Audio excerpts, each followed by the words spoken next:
So this was the last numerical which I gave yesterday. We ended the lecture here. Can anyone tell me the answers? I told you yesterday to solve this numerical on your end. Anyone online or offline? So yesterday we have covered accuracy, precision recall, and all types of macro and weighted precision recall and F1 score. So generally F1 score is required when we want the balance of precision and recall, both of them. Otherwise, we know that if we want to minimize the false positive, we will go for better precision, and if we want to minimize the false negative, we will go for the recall. So the solution is like this. If you solve all of them, you will get these answers: precision cat, precision fish, hen, macro, and weighted precision. So all of these values are for the precision variations, and accuracy can be easily calculated. All the green boxes are the accurate prediction, and all the other uh, boxes are the wrong predictions. So based on that, the accuracy is 48%. And based on all the formulas and the concept of precision, we have solved the values for you already. Similarly for the recall and F1 score, अगर F1 score भी होता तो ऐसे निकल जाता. So now let's finish this off. There are 2-3 things left in this topic of evaluation metrics for classification: sensitivity, specificity, and the final one, that was AUC ROC curve. So let's look into the sensitivity and specificity. Generally, these terms were given by one of the biostatistician, and most of the medical diagnostic systems use this. तो हमें जब भी कोई medical related data set या problem दिया जाता है, and we are suppose to write a research paper, और we are producing some results, कोई रिपोर्ट बनानी है, तो वहाँ पे सेंसिटिविटी स्पेसिफिसिटी जरूरी है if you are working on a medical data set. Why? Because sensitivity is the true positive rate or recall. So recall और sensitivity में कोई फर्क नहीं है, it's just a different name. But the specificity is the true negative rate. And we will look into the formula of this, and let's see. For example, we have test sensitivity of 97% and specificity of 92%. It means that the false negatives are 3%. ये हमें पता है that recall का formula होता है TP upon TP plus FN, right? And we are trying to minimize the false negatives. तो अगर मेरा sensitivity 97% है, मतलब recall is 97%, it means that we are giving the wrong false negatives of 3%. Similarly, if my true negative rate is of 92%, it means that false positive will be 8%. तो मतलब अगर हम जो नेगेटिव है उसको नेगेटिव बता रहे हैं वो 92% है, तो फॉल्स पॉजिटिव, अगर इसका मतलब यही है कि आप बचे हुए को ठीक से नेगेटिव नहीं बता पा रहे, तो फॉल्स पॉजिटिव कहलाएगा वो, दैट्स 8%. आरओसी कर्व क्या होता है? ROC curve is actually the plot between the sensitivity and 1 minus specificity.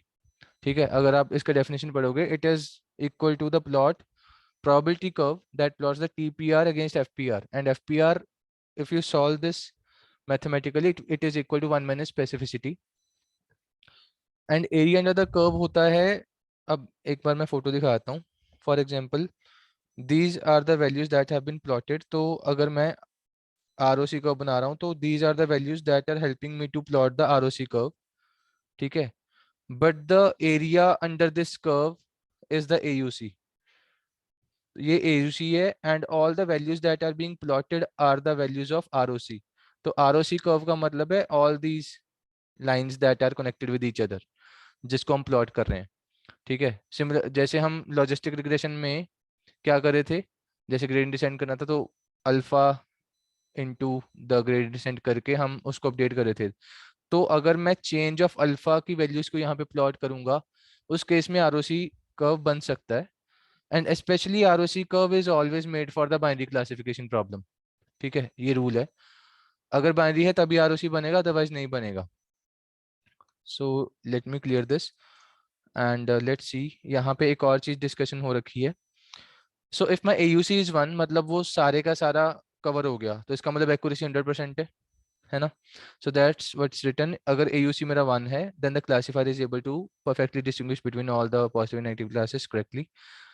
And if my AUC was 0, मतलब है कि अगर आपका ऐसा कुछ भी एरिया नहीं आ रहा, जब आप प्लॉट कर रहे हो आपका 0 ही आ रहा है सब कुछ, तो ट्रू पॉजिटिव रेट आप बता ही नहीं पा रहे, जीरो है true positive rate. And similarly based on that अगर आपका AUC फिर जीरो आ रहा है तो इसका मतलब है कि आपका सब कुछ ही गलत है, मतलब कुछ भी ठीक नहीं है, तो एक्यूरेसी जीरो हो जाएगा। That's what's written here. And if your value is between 0.5 and 1 for the AUC value, अब क्या होता है जब आप कोडिंग करोगे तो ROC AUC नाम का एक स्कोर वैल्यू आप कैलकुलेट कर सकते हो यूजिंग द स्केल लर्न। ठीक है, ये हमने करा हुआ है पहले। तो वो स्कोर देता है हमें 0 से 1 में। And if that value is between 0.5 and 1, इसका मतलब ये है that we are actually better at predicting the, मतलब false negative and false positive, बता पा रहे हैं कि ये फॉल्स नेगेटिव है फॉल्स पॉजिटिव है। अगर वो 0.5 से कम है इसका मतलब हम अच्छा परफॉर्म नहीं कर रहे। तो दैट्स व्हाट्स रिटन हियर। ठीक है, एंड इस केस में if we want to do the discussion around all these points, तो यहाँ पे I will highlight few things. At this point of A I have the maximum value of TPR, इस point पे मेरा TPR 1 है ना। और फॉल्स पॉजिटिव रेट अगर मेरा 1 है, इसका मतलब मेरा 1 माइनस स्पेसिफिसिटी 1 है, इसका मतलब स्पेसिफिसिटी मेरा 0 हो गया, है ना। तो इस केस में हम अच्छे से फॉल्स नेगेटिव के बारे में नहीं बता पा रहे, बट फॉल्स पॉजिटिव के बारे में बता पा रहे हैं। सिमिलरली अगर मेरा जैसे बी वाला है, इन दिस केस अगर मेरा false positive is equal to 0.8, इसका मतलब माई स्पेसिफिसिटी इज 0.2। तो ए से तो बेटर है क्योंकि हम कुछ हद तक सेकंड केस बता पा रहे हैं। तो ऐसी अगर हम बाकी चीजें देखें तो इसमें से बेस्ट सिनेरियो होगा ये वाला point. At this particular point अगर मैं इसको f बोल दूं, then f is having the highest TPR or the recall value and also it is having the highest specificity value। ठीक है, तो मतलब दोनों 1 हो जाएंगे, तो उस केस में ये मेरा बेस्ट पॉइंट है। तो we should be able to understand what's being happening here. ठीक है, अगर हमें ये समझ में आ रहा है curve, then we can solve the numericals also if given a objective question on this or something related to that. Now we will continue. So we have completed this topic. We will continue with the decision trees. ठीक है, let me come to decision tree. So decision trees में there are multiple types of decision trees that we will be covering. I will try to cover all of them today because you have already done previously. तो आपको याद भी आ जाएगा, and I will try to be very specific कि हम क्या discussion कर रहे हैं. So decision trees क्या होते हैं? There are some nodes, there are some हमारे जो पॉइंट्स होते हैं that help us in making the decision. ठीक है, तो इसमें डिसीजन ट्री में मेरे पास ब्रांचेज होंगी, नोड्स होंगे, बट जो हमने 3 टाइप के डिस्कस करने हैं they are ID3। Anyone? Full form of ID3? Iterative dichotomizer 3। Iterative का मतलब है कि बार बार हम आइटरेट करेंगे, डिकोटोमाइजर का मतलब है that we are dividing, and 3 का मतलब है there are 3 inputs to that function. तो जो 3 फंक्शन, जो 3 एट्रीब्यूट्स होते हैं हमारे फंक्शन के, those are the training data set, comma the attributes जो हमारे इंडिपेंडेंट वेरिएबल्स हैं, and the dependent variable the target value. तो 3 वैल्यूज होते हैं, उसके बेसिस पे हम अपना एल्गो अपडेट करते हैं। एक तो हम ये डिस्कस करेंगे in detail. The second one that we will be discussing will be C4.5। That is actually the improvement of ID3, जो उसमें ड्रॉबैक्स थे थोड़ा सा C4.5 ने इम्प्रूव किया था। And there is one classification and regression trees CART model. So all these models will be covered in today's lecture, and we will go at your pace. There are few numericals also in this. I hope you will be able to solve them side by side. थोड़े से लंबे हैं but अगर समझ में आ गया तो solve भी हो जाएगा. So decision tree classifier, it is a supervised learning algorithm and it's distribution free or non parametric. Non parametric का मतलब क्या है? हमारा पैरामीट्रिक वाला कौन सा था? अब यहाँ पे एक और पॉइंट लिखा हुआ है that it does not depend upon any probability distribution assumption. कौन सा एल्गो है जो प्रोबेबिलिटी डिस्ट्रीब्यूशन assumption पे डिपेंड करता है? Logistic regression? और कोई? Naive Bayes. नेव बेस में तो प्रॉपरली एक कंडीशन है कि आपको assumption करना पड़ेगा, है ना। तो वो वाली चीजें नहीं है, उससे तो बेटर है, कुछ एज्यूम नहीं करके चल रहे। बट इसका एक ड्रॉबैक है डिसीजन ट्री का, that it is very time taking. क्योंकि अगर आपने डेटा सेट बहुत बड़ा and you are trying to check the Gini index और द इंफॉर्मेशन गेन, ठीक है, तो आप कुछ भी ऐसे वाली वैल्यू निकाल रहे हो, गेन रेशियो भी होता है एक, अगर आप ऐसा कुछ भी निकाल रहे हो तो आप हर एट्रीब्यूट के लिए निकालोगे। अगर डेटा सेट बहुत बड़ा है, suppose there are 1000 dimensions in a data set, अगर आपने पीछे लगा भी लिया तो आप 200 पे ले आओगे, 100 पे ले आओगे, स्टिल देर आर 100 डायमेंशंस। तो you are taking the decision for a decision tree for every attribute. वो बैक एंड पे कैलकुलेशन बहुत सारे करके फिर डिसाइड करेगा, क्योंकि depending on information gain, gain ratio और माई गेन इंडेक्स, उसको डिसीजन मेकिंग तो करनी है, हर बार उसको बेस्ट वाला चूज करना स्प्लिट करने के लिए। तो थोड़ा सा इसको देखते हैं in detail. And then secondly, इसमें एक लास्ट पॉइंट और लिखा हुआ है that decision trees are the building block of random forest. Random forest is very famous, ठीक है, plus random forest will be done in our lab also, we will be implementing it through QML, CUDA machine learning. तो थोड़ा speed up हो जाएगा वो process. But random forest is an ensemble method and it will be using the multiple decision trees on its back end. उसमें हम multiple samples बना लेते होते हैं, तो we will look into that detail also. So decision trees can handle the high dimensional data with good accuracy. Obviously वो बहुत detail में मेहनत करके एक डिसीजन ट्री बनाएगा, based on that it can do the good amount of predictions also, but it will be time consuming. तो देखते हैं, it's a flow chart like tree structure where there are internal nodes which are called the attributes or the features. branch होता है which is my decision rule, जहाँ पे हम लिखते हैं कि less than equal to है तो इधर आ जाओ, greater than है तो वो decision हो गया। Leaf node is my final output, जो हमारी क्लास हम लेके आना चाह रहे हैं, ठीक है, it may be small, medium, large, ऐसा कुछ भी हो सकता है। And we want to split जिसमें हमारा मैक्सिमम प्योरिटी हो, होमोजेनियसनेस हो। मतलब ये कि आपके सारे क्लासेस एक साइड पे आ जाएं, मतलब वन बाय वन प्योरिटी के साथ हर क्लास अपना अपना अलग क्लस्टर बना ले एक तरह का, ठीक है। तो मतलब होमोजेनियसली, जैसे ये कीवर्ड लिखे हुआ प्योर हो गया, होमोजेनियस हो गया, इसका मतलब है कि आपके क्लासेस में मिक्सचर नहीं है एक दूसरे के साथ, इंडिविजुअली आप काम कर रहे हो। सो राइट हैंड साइड पे एग्जांपल दिया हुआ है, फॉर एग्जांपल किसी की जॉब लगी and based on some conditions उसको ये करना है कि मुझे ऑफर लेना है कि नहीं लेना। तो यहाँ पे मल्टीपल थिंग्स हैं, salary, distance and cab facility. तो डिपेंडिंग ऑन द पर्सनस, जो भी उसकी प्रायोरिटीज हैं उसके बेसिस पे ही इज एबल टू एक्सेप्ट और रिजेक्ट द ऑफर, ठीक है। एंड ऐसा कुछ दिखेगा that all the internal nodes are in the rectangular form and my nodes are in this oval form। तो जब बनाना है तो इसको थोड़ा सा ध्यान रख के बनाना है डायग्राम को। now let's look into this। अब there are multiple methods to do this thing, ठीक है, ये जो splitting करनी है, multiple decision मेकिंग एल्गोरिदम्स हैं अपने पास, डिपेंडिंग ऑन द प्रायोरिटी, कि मुझे जल्दी करना है। अब इसमें भी ऑब्वियसली किसी की स्पीड तेज है, किसी की पावर ज़्यादा है, कोई क्लासिफिकेशन भी कर पा रहा है, कोई नहीं कर पा रहा, कोई मिसिंग वैल्यूज को हैंडल कर पा रहा है, नहीं कर पा रहा। तो बेस्ड ऑन दोज थिंग्स, अगर आपका डेटा सेट जैसे फुल है तो आपको ऐसी कोई दिक्कत नहीं है कि आपको C4.5 का ही एडवांटेज लेना पड़े, that it can work with the missing data. You can may be work with the ID3 also, ठीक है। अगर आपको क्लासिफिकेशन करना है, मे बी आप डायरेक्टली कार्ट मॉडल पे भी कर सकते हो, अगर आपका मिसिंग नहीं है। अगर मिसिंग वैल्यूज हैं then you may go for C4.5। तो डिपेंडिंग ऑन कौन सी आपकी प्रायोरिटी है, you have to decide, if you are in a job you have to decide according to the data set that which algorithm is the best for it for you. और इसका एक जैसे होता है ना कि ट्रायल एंड एरर वाला method भी है, अगर कोई दिमाग नहीं भी लगा रहा तो तीनों चला के देख लो। तो that is more time taking, क्योंकि आपको फिर 3 बार मॉडल रन करना पड़ रहा है। अगर आपको समझ है कि डेटा सेट कौन सा है, किस टाइप का है, then you can directly apply that particular algorithm. So let's look into this. So ID3 is iterative dichotomizer 3। It is named because iteratively का repeat हो गया, और dichotomizes का मतलब है divide into two or more। And Rose Quinlan was the person who gave this approach। It is a top-down greedy approach। It just means that हम start करते हैं हमारे top से, जो कि root से, and then we try to come down, ठीक है। तो देखते हैं ये greedy कैसे है, किस basis पे हमें decision making करनी है।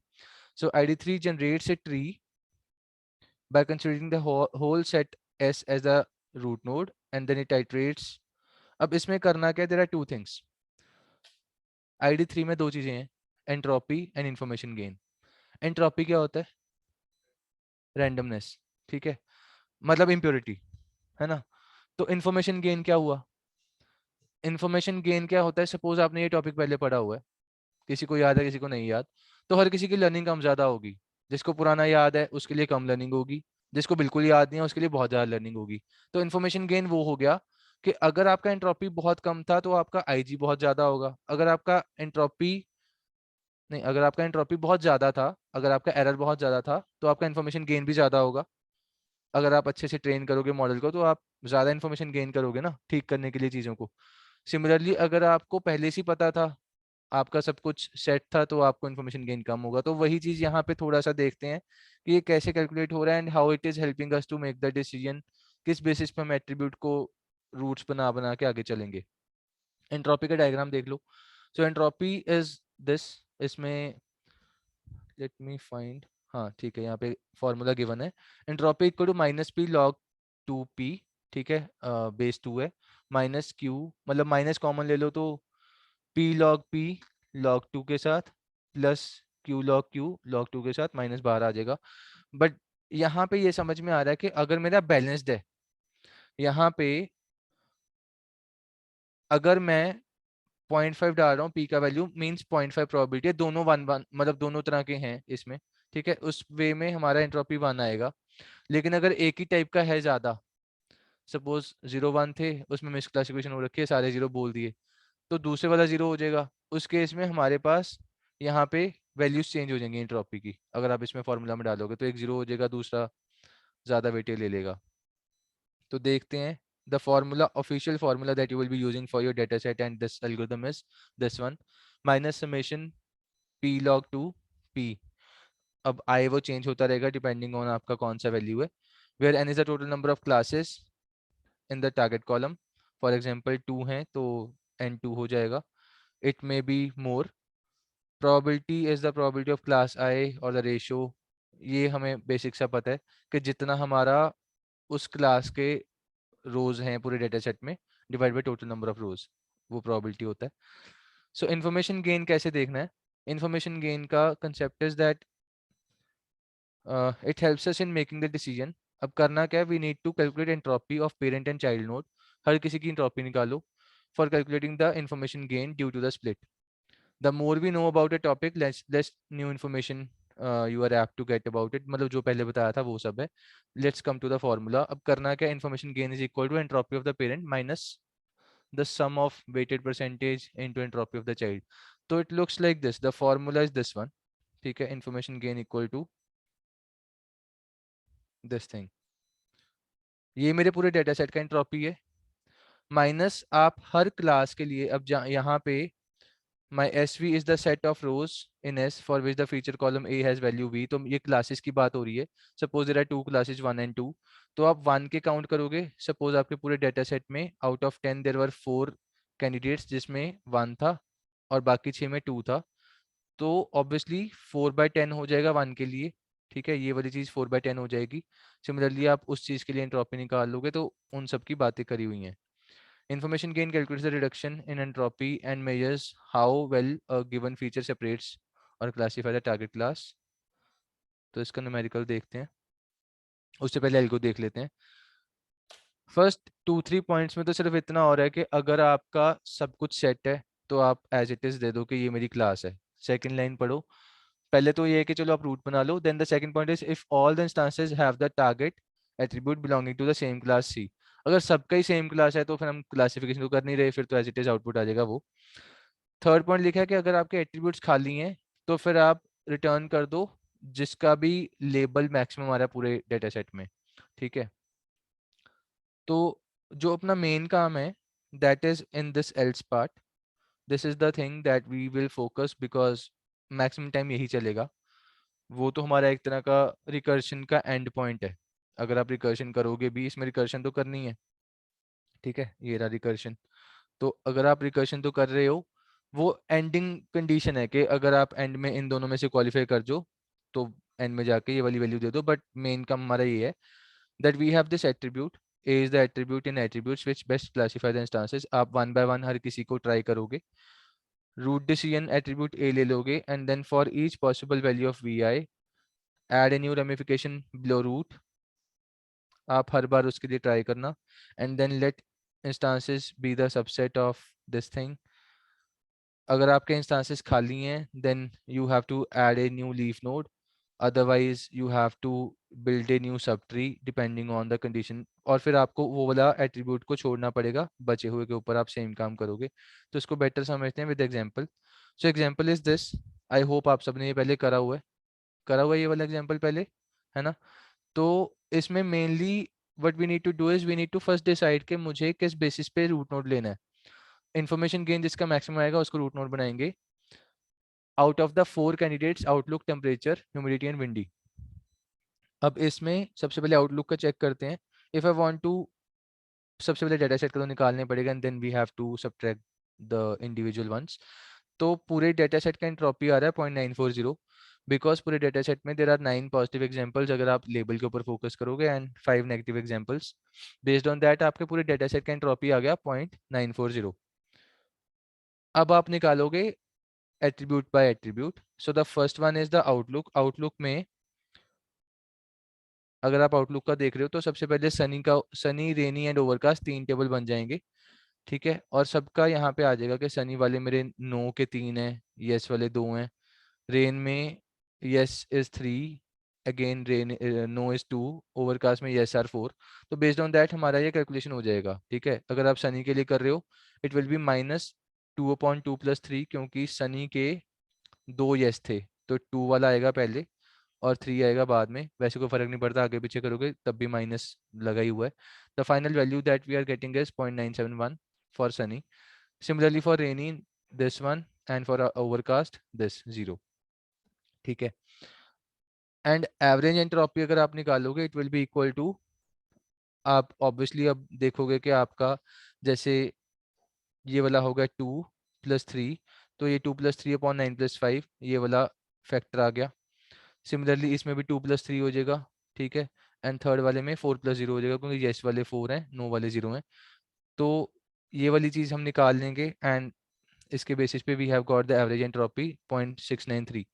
सो the information gain is 0.940, which was the data set entropy minus the entropy of average entropy of this particular outlook attribute।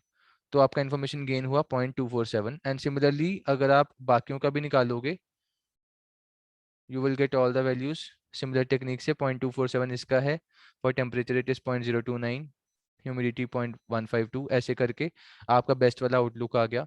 Similarly जब एक बार आपका आउटलुक बन गया, so you have now 3 options, Sunny, overcast and rain.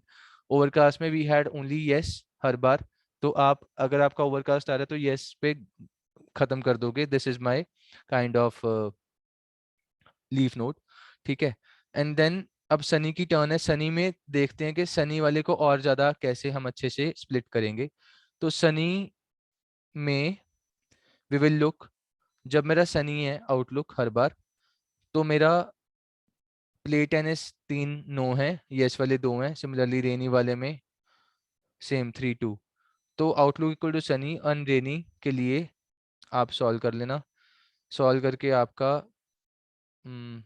These are the values. Sunny के लिए पहले कर रहे हैं, ठीक है।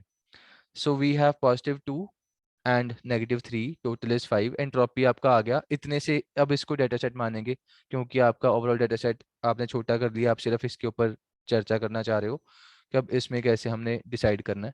सो एंट्रोपी ऑफ सनी इज 0.971। अब विद इन दैट आप देखोगे कि टेम्परेचर के साथ क्या हो रहा है, ह्यूमिडिटी के साथ कितना आ रहा है एंड विंडी के साथ कितना आ रहा है। बेस्ड ऑन दैट आप बेस्ट डिसीजन लोगे that outlook equal to sunny is humidity. अब अगर आप देखोगे तो टेम्परेचर, ह्यूमिडिटी और विंडी में से ह्यूमिडिटी का सबसे ज्यादा आया value information gain. So based on that you will take the decision कि आप ह्यूमिडिटी के साथ चलोगे। सो सनी के बाद आप ह्यूमिडिटी सिलेक्ट करोगे। विद इन दैट हर बार अगर नॉर्मल आ रहा है तो येस है, हाई आ रहा है तो नो है। बेस्ड ऑन दैट ये हो गया, ठीक है। These are the pure leaves. Similarly you can do this for rain. अब मैं इसके ऊपर पूरा डिस्कशन नहीं करूंगा, but the process is same, ठीक है। रेनी के लिए करोगे, ये आपका पूरा डेटा सेट है, आप 1 बाय 1 सबका चेक करोगे, जो मैक्सिमम आएगा वो आपका, इस केस में जैसे विंडी आया है तो विंडी आप लिख देना। एंड विंडी का वीक एंड स्ट्रॉन्ग के बेसिस पे you can write this is the final decision tree. So limitations की बात कर लेते हैं। लिमिटेशन इसमें ये है, there are 4 limitations, 3 are on this slide. Next is the overfitting, हाँ ओवरफिटिंग है। So these are the 4 limitations. So the first thing is that it can only handle the classification part. It cannot handle the continuous values. It cannot handle the incomplete data. अगर missing data है तो तब भी ये handle नहीं कर पाएगा। Third thing is that अगर किसी का repetition ज़्यादा आ रहा है तो वो उसके basis पे उसको split मार देता है जिसका count सबसे ज़्यादा है। मतलब ये बोला है that it is biased towards the features which has larger number of distinct values। ठीक है। The fourth point is overfitting. Overfitting में ID3 algorithm grows each branch of the tree just deeply enough to perfectly classify। अब इसमें वो बार बार split करके ना and तक तो पहुंच जाएगा, पर इससे ओवरफिटिंग हो जाएगी। इससे क्या होगा कि अगर आपका कुछ न्यू वेरिएशन आया, लेट्स से हमने पीछे देखा कि वो एक चारों जो यस थे, एक भी नो नहीं था उसमें।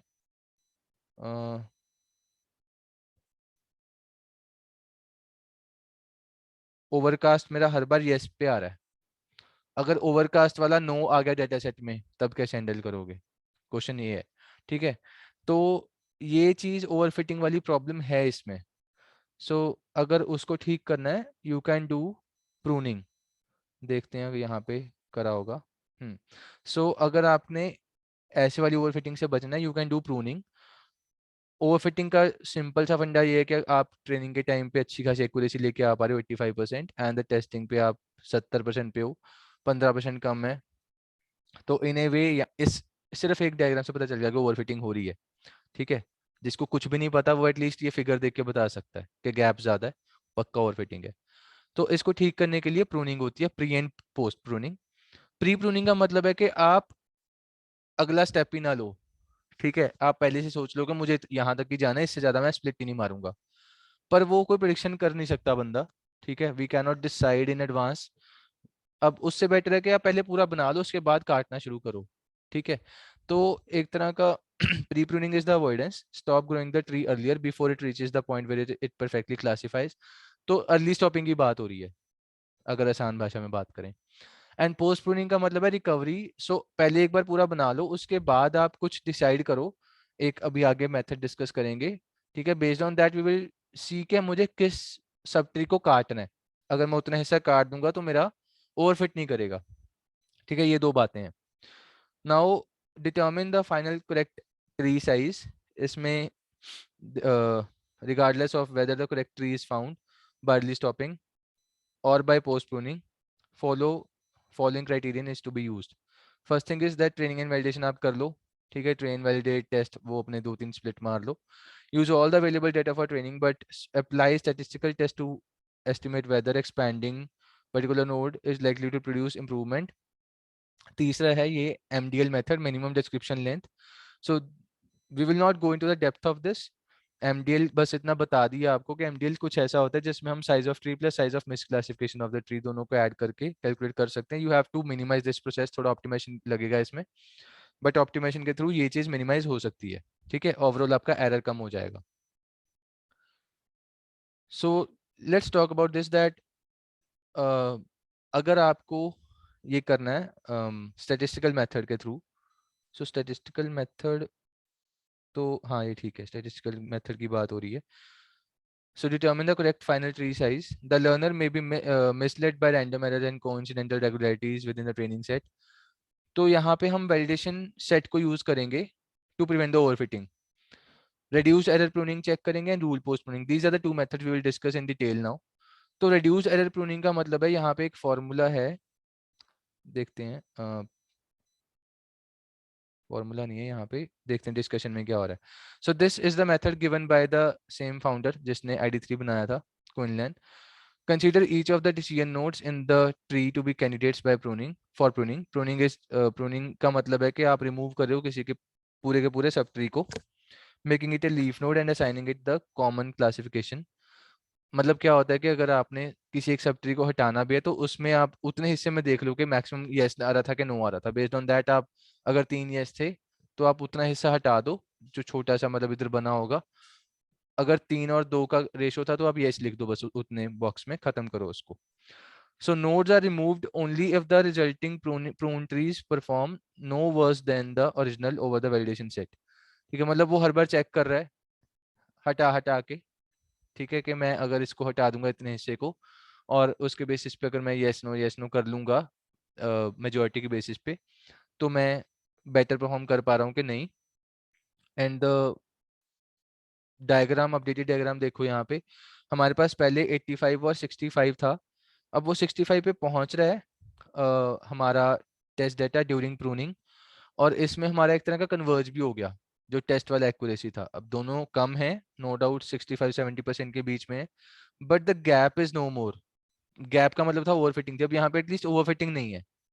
ठीक है, तो ये प्रूनिंग के साथ हो सकती है. And the second method is the rule post pruning. Rule post में ये होता है that you have to actually make some rules, जैसे लेस देन इक्वल टू ये है, ग्रेटर देन इक्वल टू ये है, तो ये होगा, वैसे वाले मल्टीपल रूल्स बना लो. एंड फिर आप उन रूल्स में से उनको माइनस करना शुरू करो कि ये वाला रूल अगर मैं हटा दूंगा तो मेरी एक्यूरेसी पे क्या फर्क पड़ रहा है. तो यहाँ पे एग्जांपल दिया हुआ है that for example the left most path of the tree is translated into rule if outlook equal to sunny and humidity equal to high, then plate NS equal to no. ठीक है. Next, each rule is pruned by removing any antecedent or precondition whose removal does not worsen the accuracy. तो आप हर बार accuracy भी check कर रहे हो rule को हटा हटा के, अगर फर्क नहीं पड़ रहा तो आप उतना हिस्सा हटा दोगे, रूल को ही हटा दोगे, वो वाला रूल को मिनिमाइज करना है. इन ए वे अगर 10 रूल बनाए थे तो आप 8 या 7 रूल के साथ सेम एक्यूरेसी लेके आ पा रहे हो. That's the logic, that's the actual goal. The advantage of post pruning is that converting to rules allow distinguishing among the different context in which the decision node is used. Converting to rules, तो मतलब ये सारे आपके advantages दिए हुए हैं कि आप जितने कम रूल रखोगे उतना कॉम्प्लेक्स होगा, थोड़ी रीडेबिलिटी और इम्प्रूव हो जाएगी, रूल थोड़ा सा सिंप्लीफाई हो जाएगा, वो बातें करी हुई हैं. ठीक है, तो that was all about ID3. Let me cover the C4.5 now. C4.5 is better than ID3. क्यों है देखते हैं. अब सेम बंदे ने प्रपोज किया C4.5 एंड ही सेड कि भाई इस बार मैं कॉन्टिन्यूस डाटा को भी हैंडल करूंगा, अभी तक मैं सिर्फ क्लासिफिकेशन कर रहा था, अब मैं रिग्रेशन भी कर लूंगा. सो C4.5 can handle the issue of incomplete data very well. इसमें इनकम्प्लीशन जो मिसिंग वैल्यूज थी वो वाला भी हैंडल हो गया, कॉन्टिन्यूस वाला भी हो गया. ठीक है. And this algorithm is also not biased towards the features with a higher number, मतलब जिसका फ्रीक्वेंसी ज्यादा था वो वाला भी हैंडल हो गया. And this is using the single pass pruning process to mitigate overfitting. तो मतलब इन ए वे उस बंदे ने पूरी जान लगा दी कि मैं सारी प्रॉब्लम्स उसकी खत्म कर दूंगा. उसने जितने भी पीछे 4 हमारे नुकसान थे ID3 के, all of those things have been handled well by C4.5. And इसमें उसने क्या करा, मतलब समरी ऑफ द स्टोरीज, उसने इन्फॉर्मेशन गेन के साथ साथ एक स्प्लिट रेशो नाम का मतलब स्प्लिट इन्फो कर दिया साथ में, स्प्लिट इन्फो नाम का एक रेशो निकाला. उसमें क्या कर रहा है वो बंदा, वो अगर किसी का फ्रीक्वेंसी ज्यादा आ रहा है तो उसके बेसिस पे एक स्प्लिट इन्फो निकाल लेता है, एंड स्प्लिट इन्फो को जाके डिनोमिनेटर में रख दिया इन्फॉर्मेशन गेन के साथ. इसने क्या किया, नॉर्मलाइजेशन कर दी. अगर किसी का बहुत ज्यादा काउंट आ रहा था एंड वो बायस्ड हो रहा था उस तरफ, तो उसकी बजाय इसने क्या किया कि मैं एक स्प्लिट इन्फो लगा दूंगा साथ में, in which we are actually having this thing, the all the rows having a particular class value divide by total number of rows. तो एक तरह का उसका रेशियो आ गया, and then log two this. तो एक तरह का एंट्रोपी ही है, this is the entropy for that particular thing. ठीक है. And based on that information gain and split info को यूज करके उसने गेन रेशियो निकाला, एंड गेन रेशियो के बेसिस पे उसने डिसीजन मेकिंग करना है अब. So the limitation of ID3 is handled by normalizing the information gain metric using its parameter called split info. Normalized information gain is called gain ratio. So you are actually normalizing the information gain only. वो normalization करने के लिए split info use हुआ, and the updated name is gain ratio now. So C4.5 algorithm partitions the continuous attribute values into discrete set of intervals. It proposes to perform binary split based on a threshold value, and हमें maximum gain ratio लेके आना है. ठीक है. So the algorithm is this, जो pseudo code है. Initial conditions are same, जो मैंने वहां पे पिछले एल्गो में बताया था कि अगर आपका सेम ही टाइप का है तो आप उस टाइप का बता दो. ठीक है. अगर कुछ भी नहीं है तो आप फिर भी उसका मैक्सिमम वाला वैल्यू लिख दो. तो वो बेसिक कंडीशन सेम है फर्स्ट पॉइंट में जैसे लिखा है as discuss in ID3. Base cases वही हैं जो आपके एक तरह का टर्मिनेटिंग कंडीशन होता है रिकर्शन का। Second point is for each attribute A find the normalized information gain ratio. Normalized information gain ratio का मतलब वही है information gain divide by split info from splitting on A. And फिर आप उसमें से बेस्ट एक साइड पे कर लो, लेट ए बेस्ट करंट वाले वैल्यू को देख लो कि कौन सा बेटर है with the highest normalized information gain. उसके बेसिस पे आप स्प्लिट कर दो एंड अगली बार उस ए बेस्ट को छोड़ के बाकियों के लिए आप चेक करो। ठीक है, so the data set is something like this. अब इसमें हमारे पास सिर्फ क्लासिफिकेशन नहीं है, सिर्फ वो टेम्परेचर वो नहीं है कि हॉट माइल्ड कोल्ड वो नहीं है, अब वैल्यूज अपने पास, ठीक है, कॉन्टिन्यूस वैल्यूज आ गई हैं ह्यूमिडिटी की, टेम्परेचर की। तो अब इन सब को भी हैंडल करना है and we have to make some decision yes no के फॉर्म में उसको लेके आना पड़ेगा, तभी आप उसकी प्रोबेबिलिटीज निकाल पाओगे। तो यहाँ पे सबसे पहले हम एंट्रोपी निकालेंगे एज यूजुअली, पूरे डेटा सेट का 0.94 आ रहा है।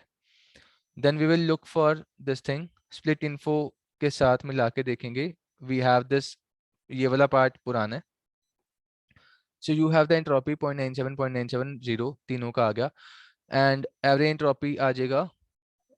But then you also want to calculate this thing split info, ये 0.247 तक बिल्कुल सेम है पुराना इन्फॉर्मेशन गेन, एग्जैक्टली यही वैल्यू आया था हमारे ID3 वाले में। स्प्लिट इन्फो फॉर्मूला था that we have to get this thing, उसका नॉर्मलाइजेशन के लिए वी नीड टू सी कि उसके कितने काउंट्स हैं। So initially for sunny there are 2 yes and 3 no, तो 2 + 3/9 + 5। सिमिलरली रेनी के लिए 3 yes and 2 no, 3 + 2/9 + 5। ओवरकास्ट में 4 yes 0 no, 4 + 0/9 + 5। तो आपका स्प्लिट इन्फो आ गया 1.577। So it's kind of weighted average. अगर हम देखें तो इंफॉर्मेशन गेन को हम नॉर्मलाइज कर रहे हैं डिवाइड करके 0.155 आ गया। तो गेन रेशो अपना आया इतना एंड गेन रेशो जितना ज़्यादा होगा उतना अच्छा। तो देखते हैं, विंड एट्रीब्यूट के लिए इतना आया 0.049, डिपेंडिंग ऑन बाकियों का एस कॉमा आउटलुक। ठीक है, पहले आउटलुक के लिए कर लिया, सिमिलरली विंड के लिए कर लिया। अब हम कर रहे हैं कॉन्टिन्यूस वैल्यूज के लिए, ह्यूमिडिटी के लिए। अब ह्यूमिडिटी का हमें थोड़ा सा डिसीजन लेना है कि यार मैं ऐसे 65 to 96 मल्टीपल वैल्यूज को लूंगा तो वो बहुत सारे क्लासेस हो जाएंगे अगर हम इसको क्लासेस मान के चलेंगे। And there is no fix pattern also, ऐसा भी नहीं है कि वो 3-3 के गैप पे है। तो उससे अच्छा है कि हम उसको क्लास की बजाय कॉन्टिन्यूस वेरिएबल की तरह लें। और इसमें एक छोटा सा टेक्निक होता है that we want to see के इसमें कौन सा वाला मेरे को नंबर बेस्ट गेन रेशियो दे रहा है। और एक थ्रेशोल्ड वैल्यू नाम का कंसेप्ट होता है। फॉर एग्जांपल मैं 65 के लिए चेक करूंगा, ग्रेटर देन इक्वल टू 65 और एक लेस देन 65, ऐसे करके कंडीशन बना लूंगा। Similarly for 70, similarly for 75, similarly for 80। तो हर किसी के लिए, हर यूनिक नंबर के लिए मैं बना लूंगा। ठीक है, तो 96 का नहीं निकालेंगे क्योंकि उसके लिए ग्रेटर देन वाला कोई नहीं होगा। ठीक है, I think it should be less than equal to और एक ग्रेटर देन का अलग से। ठीक है, एक लेस देन इक्वल टू तक का होता है कि यहाँ तक हो या फिर उससे बड़ा हो। फ्रॉम दैट रूल हम 96 के लिए नहीं निकाल सकते क्योंकि उससे बड़े वाला कोई नहीं है। बट हम 65 से लेके 95 तक सारे चेक कर सकते हैं और सबका इंडिविजुअली गेन रेशियो निकाल सकते हैं। तो एक ग्रेटर देन 65 के लिए देखते हैं और एक लेस देन इक्वल टू 65 के लिए। So this is the count, total 14 थे जिसमें से लेस देन इक्वल टू 65 में यस एक है और बाकी सब में से टोटल हमारे जैसे 9 यस थे, 5 नो थे, 1 2 3 4 5। तो बचे हुए 13 में से 5 नो है और 8 मेरे यस हैं। तो based on this table we are calculating my gain ratio which is coming out to be 0.126। ठीक है, सिमिलरली आप औरों के लिए भी निकाल लोगे तो सबके लिए निकाल के पता चला कि सबसे अच्छा 65 के लिए आ रहा था। तो इस केस में 65 को लेके चलेंगे। तो from that point of view हम उसको अपडेट कर लेंगे डेटा सेट को येस नो के फॉर्म में, वो देखते हैं बाद में। बट उससे पहले एक बार ह्यूमिडिटी हो गई, टेम्परेचर के लिए भी कर लेते हैं। टेम्परेचर के लिए सेम चीज करेंगे, 64 से लेके 85 तक है, हर एक के लिए चेक करेंगे किसका मैक्सिमम आ रहा है। From that point of view मेरा मैक्सिमम आ रहा था यहाँ पे टेम्परेचर में 83 के लिए। सो एक हमने लगा लिया टेम्परेचर ग्रेटर देन 83 का और एक लगा लिया ह्यूमिडिटी ग्रेटर देन 65 का। ये कंडीशन लेके आने के लिए हमने पीछे मेहनत की थी। From that point of view yes no सारे आ गए। अब now we have to see के मेरा समरी ऑफ गेन रेशियो क्या निकल के आ रहा है हर किसी का, 0.155, 0.305, चारों के अलग अलग अपने अपने गेन रेशियो आ गए, एंड फ्रॉम दैट मुझे पता चला कि यार मैक्सिमम मेरा टेम्परेचर वाला आ रहा है, ठीक है। So this means that we need to put the temperature in the root. तो टेम्परेचर अगर रूट है तो बेस्ड ऑन दैट फिर बाकियों का भी चेकिंग करना पड़ेगा। वही सेम चीज़, अब रिकर्शन चलेगा, सेम प्रोसेस है सब कुछ, ठीक है। एक ग्रेटर देन 83 में एक ही ऐसे बाकी सारे नो है, तो आपका ऐसा कुछ कंडीशन बन जाएगा, ठीक है। Based on this if else लगा के एक डिसीजन ट्री बन गया। एंड देन प्रूनिंग की बात कर लेते हैं। इसमें प्रूनिंग के लिए we need to use this formula that's called pessimistic error estimate.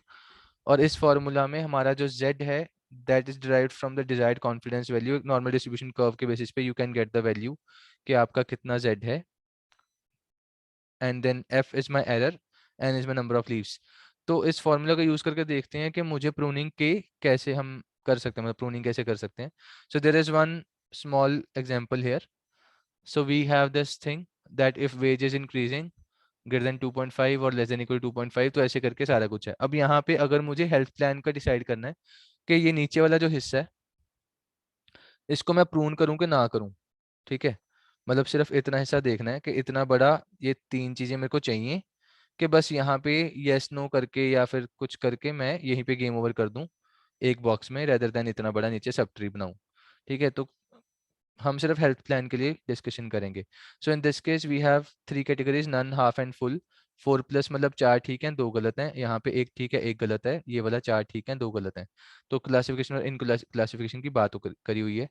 And based on that अगर आप सॉल्व करोगे you will get the F of 0.46 यहाँ पे फॉर द नन वाला पार्ट। हाफ के लिए मेरा एरर आ रहा है 0.74, and for this full I have this f of 0.46। तो यहाँ पे ऑन एन एवरेज मेरा 0.55 आ रहा है विद द रेशियो ऑफ 6:6, क्योंकि उसमें टोटल 6 थे फिर 2 थे फिर 6 थे, 4:2 ऐसे कुछ था वो। तो we will compare it with the overall value, ठीक है। अगर आप उसका जैसे इसमें आया है 0.55 और मेरा 0.49 आया था, अगर पूरे डेटा सेट का अगर मैं देखूं हेल्थ प्लान का 9+ एंड 5-। अब in this case my the pruning result in the lower upper estimate for the in a lower upper estimate for the error rate, the leaves are indeed pruned। तो मेरा because ये वाला value ज़्यादा आया है, error ज़्यादा आया है कंपेयर टू द पूरे सेट का, तो मैं उतना नहीं करूँगा। मैं अपने एरर को मिनिमाइज करने के लिए मैं करूँगा कि चलो एक ही बार में ख़त्म करो, आप यहीं पे कर दो येस नो जितना भी लिखना है, मुझे उसके मल्टीपल 3 क्लासेस नहीं करने। तो प्रूनिंग कर देंगे उतने हिस्से का and the tree will be updated, ठीक है। So there is one type of decision tree that's left and the time is over. So we will discuss the cart model as well as the random forest model in the next class, and we will also implement now logistic regression as well as the decision tree का variations in next lab अगले हफ्ते, ठीक है। So that's all for today. I'm ending the meeting.